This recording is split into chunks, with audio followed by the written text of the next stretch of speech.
que tu peux nous parler de ta prestation la plus marquante? La prestation la plus importante pour moi, c'était, le FIFAB. C'était, le festival, de films et livres d'aventure qui s'est passé à La Rochelle.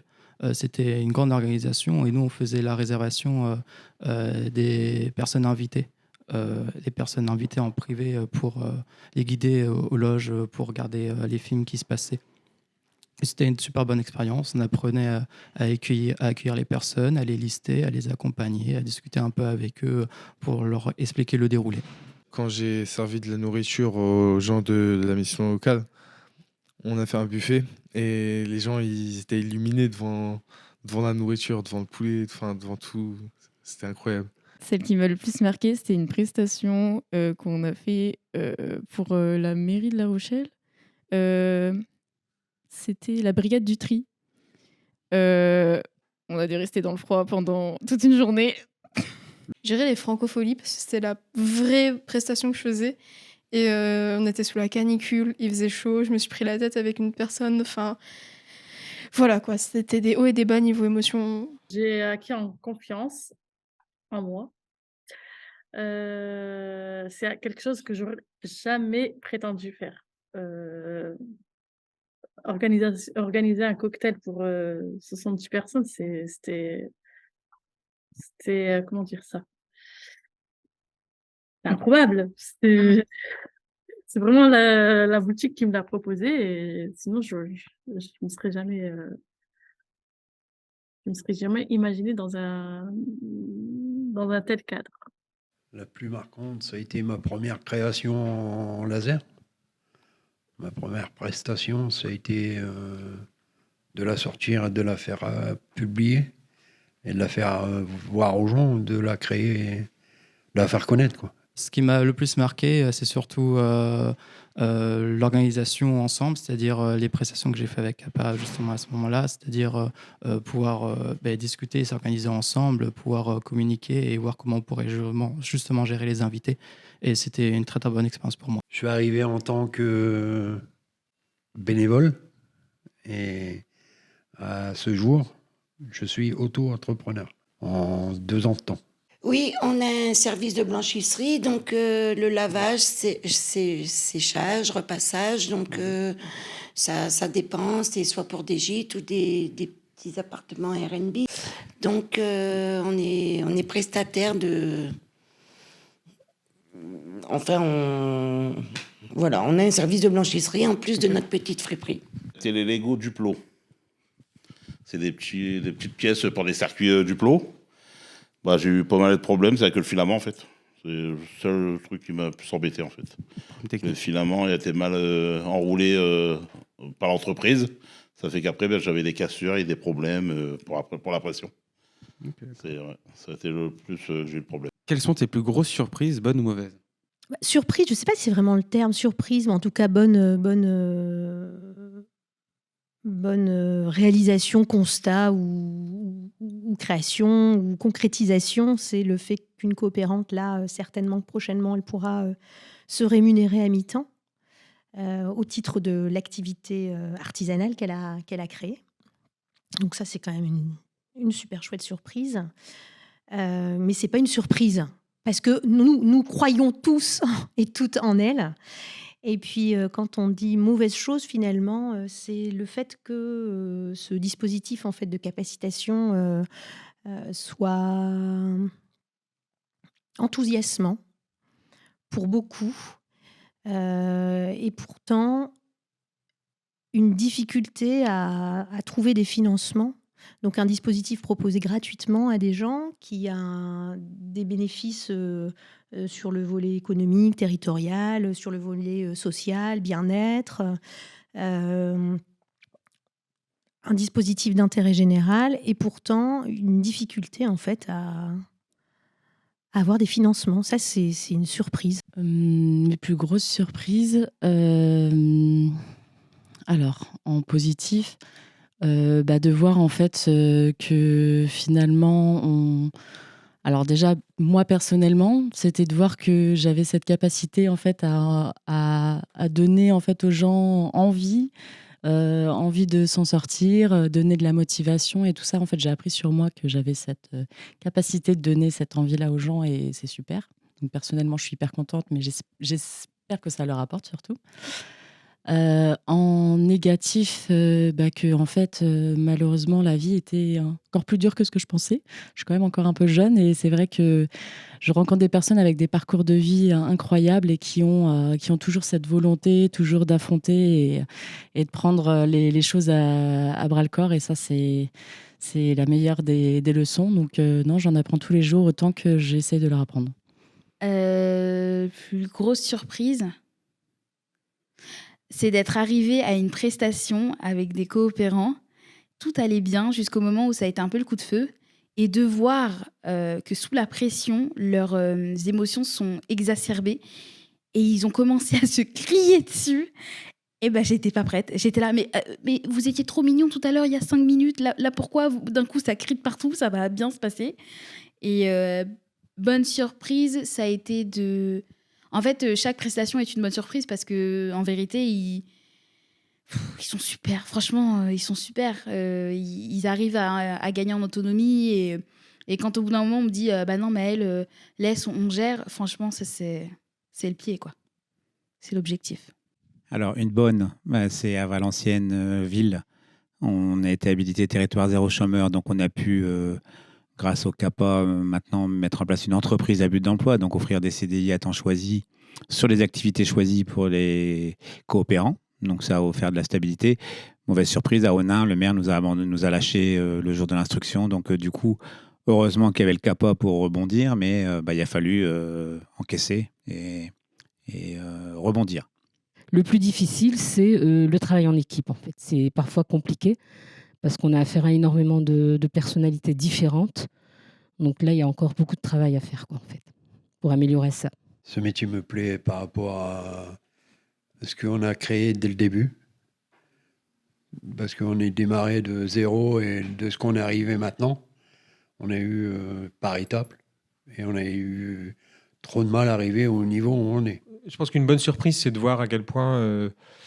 des personnes motivées en fait ont réussi à acquérir des savoirs qui peuvent sembler très compliqués, très complexes. Je pense au montage d'une fraiseuse, d'une découpe laser ou qui a priori il y a beaucoup de formations pour en fabriquer. En fait, là les coopérants ont su la monter seuls sans qu'il y ait eu besoin d'ateliers ou de formation pour savoir la faire, quoi.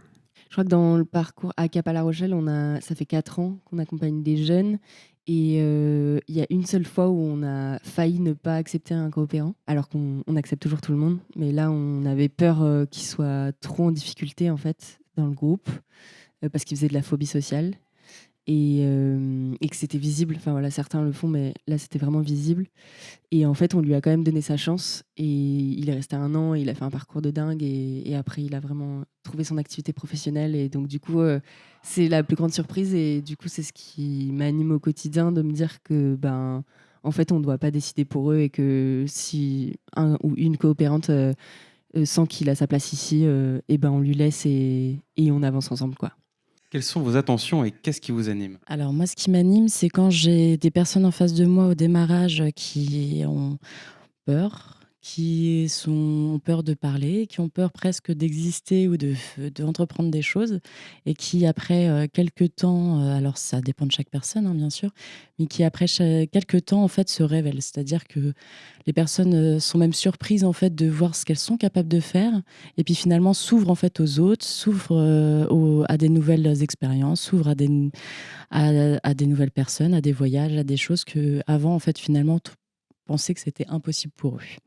Et c'est cette progression, en fait, cette marge de progression qu'on peut vraiment voir dans les CAPA par l'insertion professionnelle, par l'activité économique, c'est de mettre tout de suite les personnes dans une activité. Ça permet de lever en fait des freins et reprendre confiance en soi en fait très rapidement pour les personnes. Et en fait, c'est formidable de voir ces personnes s'épanouir en fait en face de nous. Et donc, c'est ça qui m'apporte au quotidien, c'est ce qui m'apporte la motivation, la joie de venir au travail et puis de rencontrer toutes ces personnes. Ça me plaît parce que ça permet de mettre beaucoup des connaissances que j'ai apprises dans d'autres endroits à disposition et les partager. Et qu'en même temps, j'apprends aussi beaucoup et que enfin, moi, ça me nourrit. Et surtout que c'est dans un quartier où j'ai grandi et du coup, ça me motive de voir qu'il y a des choses qui évoluent dans le quartier. Et moi, ce qui m'anime, c'est de redévelopper de l'économie, mais autrement, en la pensant différemment. Et donc, mon intention, c'est de réussir à faire ça, probablement dans les territoires où l'économie elle est la plus laissée de côté, la moins, où on aide enfin, on met le moins à disposition de. Enfin, mon intention, c'est de faciliter la mise à disposition de connaissances, de lieux dans des territoires où souvent on ne permet pas ça. Et une des intentions, c'est aussi de rendre accessible à tous le développement d'économie, faciliter l'accès à la connaissance économique. Non, une mauvaise, c'est à quel point c'est difficile de développer des projets comme ça dans des territoires où il n'y a pas le soutien de la politique publique, et alors qu'on aurait plutôt l'impression à la base qu'ils seraient les plus motivés à mettre à disposition des lieux, par exemple. En fait, c'est très compliqué, mais c'est tout à force, on y arrive. On n'est pas du tout aidé par notre ville. Tout ce qu'on a eu, c'est par rapport à nous, ce qu'on est allé chercher nous-mêmes. Et les subventions, l'argent, on va la chercher nous-mêmes de l'extérieur. On n'a aucune aide de la ville. Une des intentions du CAPA à Boulogne, et pour l'instant c'est vrai que c'est le seul où on a réussi à stabiliser certains revenus, c'est de permettre à des personnes d'avoir un statut d'entrepreneur salarié, donc d'avoir un régime qui est plus sécurisant que l'auto-entreprise, puisqu'il y a une sécurité sociale, on cotise au chômage, il y a la mutuelle, il y a la prévoyance, et que c'est un régime où on peut sécuriser un travail collectif, là où l'auto-entreprise ne permet pas de travailler à plusieurs. On n'a pas le droit normalement de travailler en collectif quand on est en auto-entreprise. Donc là, le statut d'entrepreneur salarié qui commence à être testé qui est mis en place. Là, il y a 2 personnes qui ont ce statut-là maintenant dans la coopérative. Il permet de sécuriser, et un des enjeux, comme le dit Francis, c'est de faire qu'il y ait plus de personnes qui puissent avoir une rémunération dans ce type de statut-là, salarié ou entrepreneur salarié. Alors, mon métier me plaît parce que j'ai associé 2 passions, c'est-à-dire l'humain et l'entrepreneuriat. Parce que de base, je suis une entrepreneuse qui suis arrivée dans un centre social pour développer des projets avec des personnes formidables et qui m'apprennent tous les jours à la fois sur moi-même, sur le métier d'entrepreneur et puis sur les relations humaines. Donc, on allie un métier passionnant avec des gens passionnants, et puis on fait des choses extraordinaires un peu tous les jours. J'adore la diversité du métier, le fait déjà d'accompagner les coopérants, ça c'est une passion, de les voir évoluer, de leur donner confiance, ça c'est la partie la plus importante. Et ensuite de pouvoir imaginer des projets et mettre en place les conditions pour qu'ils se mettent en œuvre, et coordonner les acteurs et coopérer avec d'autres acteurs sur le territoire pour pouvoir évoluer tous ensemble. C'est vraiment ce qui me plaît aussi. Mes intentions, c'est vraiment de pouvoir donner la place à chacune et chacun, et de créer un espace de liberté et en même temps de partage où chacun peut trouver sa place et se rendre utile et trouver le sens aussi à sa vie.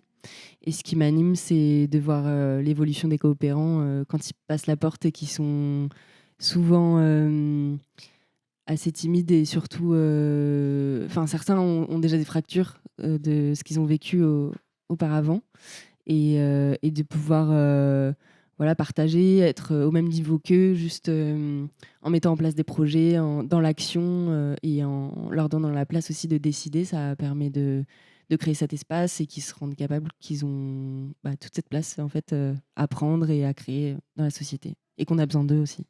Ce que je souhaite, c'est qu'en fait les personnes elles puissent développer leurs compétences et savoir-faire, et pour pouvoir s'épanouir et en même temps créer soit leur activité ou retrouver un emploi. Alors mes intentions dans mon métier, c'est de comme je les appelle, les coopérants, je les appelle des stars. Donc, c'est de les faire briller un max. Déjà, ils brillent à leur manière, mais c'est à travers mon travail de leur montrer que, bah oui, ils ne sont pas bêtes parce qu'à l'école, ça va pas. C'est que c'est juste l'école. Et en dehors de tout ça, bah, ça ne les empêche pas, pardon, de savoir faire un devis, d'envoyer un mail et de prendre confiance en eux. Et ce qui m'anime, ouais, c'est déjà d'être dans une super bonne équipe. Voilà, le fait de venir au travail et de se dire que bah, on est dans une bonne ambiance, on travaille pour faire avancer, mine de rien, la société, parce qu'on n'en parle pas assez, mais l'éducation populaire par l'entrepreneuriat coopératif, pour moi, c'est l'avenir de demain. En fait, c'est même plus demain, c'est aujourd'hui. Et beaucoup de gens n'arrivent pas encore à le comprendre, mais j'espère que d'ici là, ce sera chose faite et que ce sera la norme surtout. Qu'est-ce que tu trouves à ton CAPA que tu ne trouves pas ailleurs? Ce que je trouve nulle part ailleurs à CAPA, c'est un vivre ensemble que je vois pas autrement. C'est-à-dire qu'il y a un esprit de groupe que j'ai jamais trouvé ailleurs. J'ai eu beaucoup de mal à vouloir participer à des groupes dans d'autres milieux sociaux. Et Copain à bord m'a permis de découvrir des coopérants où on peut avoir une bonne relation, s'amuser, rencontrer d'autres personnes. Et c'est principalement ça qui m'a beaucoup plu dans Copain à bord. Bah, ça fait pas trop longtemps que je suis ici, mais je sais que j'ai appris à faire des choses en plus, comme démarcher un client.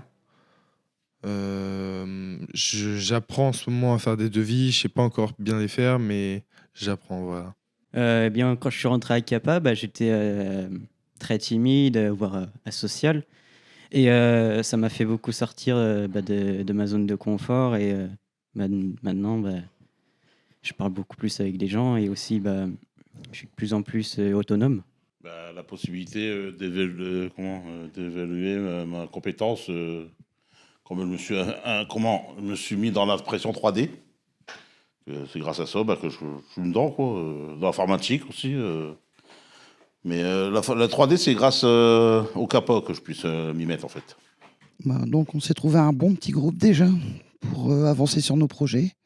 Et donc, on espère voir la lueur au bout du tunnel, en fait, pour pouvoir avoir un travail. La bonne entente qu'on a avec notre petite équipe. On s'entend bien, on s'entend vraiment très bien. Voilà. Alors, à Copain à bord, principalement, j'ai surtout appris à me sociabiliser et à parler en groupe. C'est-à-dire que malgré le fait que je ne me considérais pas comme le plus timide, j'ai découvert que j'avais quand même beaucoup de difficultés quand on commençait à parler à beaucoup de personnes. Copain à bord m'a beaucoup aidé justement à avoir cette capacité de parler aux gens et de rencontrer du monde. Ça m'a permis de m'ouvrir beaucoup plus socialement aussi dans ma vie privée. Je trouve dans mon CAPA que je ne trouve pas ailleurs, c'est le fait que ici, les mineurs, en fait, on est beaucoup aidés, on est beaucoup accompagnés. Et je trouve que ça, c'est pas partout. Du coup, je trouve ça génial et voilà. Quand je suis rentrée à CAPA, j'étais pas plus timide que ça, mais j'aimais pas parler aux gens face à face. Par contre, parler à un groupe, ça me dérangeait pas, mais vraiment être face aux gens, ça me dérangeait. J'aimais pas trop quand on était en petit comité, on va dire. J'étais pas très organisée non plus. Et j'avais pas trop confiance en moi. Et là, depuis que je suis à CAPA, ça va faire maintenant 6 mois, je me sens plus à l'aise, j'ai plus confiance en moi, en ce que je fais. Je dirais de l'entraide entre chacun, de la gentillesse. Par exemple, depuis que j'y suis, il n'y a pas eu de harcèlement, il n'y a pas eu ce genre de problème, alors que dès qu'on va à l'école, il y a de l'harcèlement et tout. Enfin, une espèce de bienveillance, c'est bien, c'est cool. Je dirais que ça m'a appris à plus m'organiser, parce que je suis quelqu'un de très désordonné de base. Et que aussi à être plus autonome et plus responsable aussi. En fait, elle nous accompagne du début à la fin du devis. Après que l'événement soit passé, la boutique nous réunit pour le débrief, les améliorations. Elle nous engage même à faire des formations auprès de professionnels. La dernière formation qu'on a faite grâce à la boutique, c'était une formation pour créer un compte Instagram. La boutique nous a aussi accompagnés et pour le premier événement. Ouais, comme on avait des grosses lacunes en organisation, dans une cuisine et dans une prestation, on avait des grosses lacunes dans ce domaine. La boutique des réussites nous a offert une formation avec un chef cuisinier. De l'entraide. De l'entraide d'ici, on laisse personne faire les choses tout seul. On s'entraide. Voilà. C'est l'esprit de groupe, moi, que j'aime bien là-dedans. Et ça me permet aussi de me sociabiliser, tout ça. C'est bien.